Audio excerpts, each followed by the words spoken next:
This is Wamilton again. I'm going to show you guys now how we do our modification on a factory B pipe from a single cooling to a dual cooling.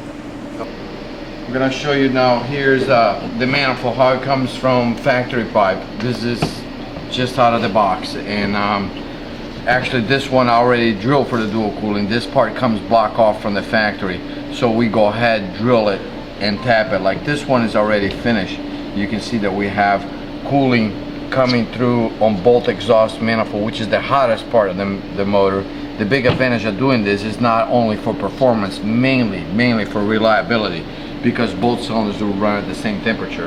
As you can see, the inside of the pipe that comes from factory pipe, we do port match everything. We take our gasket that we have as a template and we make sure everything matches. As you can see, some of the parts are not quite match the gasket, so we wanted to get a good exhaust flow going through.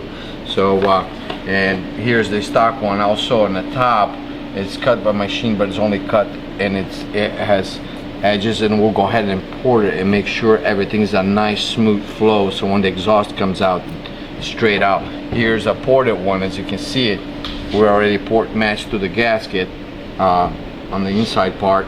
On the top, we took all the radiuses out, everything is nice and smooth. Then we take our head pipe gasket. This one is already cut. As you can see, it matches perfectly to the gasket. Then we get this gasket, flip it over and match it to your head pipe. This one is already done. As you can see, it's all polished and everything, and you see it that and that's my cell phone bugging me. Anyway, so that's that, and we ported out the inside. Here's one straight from the factory. As you can see, it's just got the previous cut, but it's got sharp edges in it, so we'll go ahead and polish and make sure everything is nice. And the other thing we do too, we take all the fittings out, clean the inside the pipe, make sure there's no sand gas left over. It comes from the factory pipe with an elbow here. We choose to do the straight fitting so you get a clean run through the water. Then we provide also all the coolant. The other thing we do too, we change out the adjustment screws.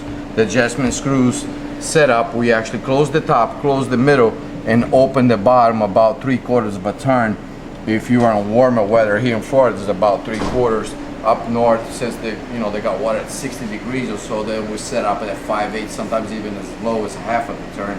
And as you can see, you got a very small breathing hole right here, and this is what gives the cooling for the coupler.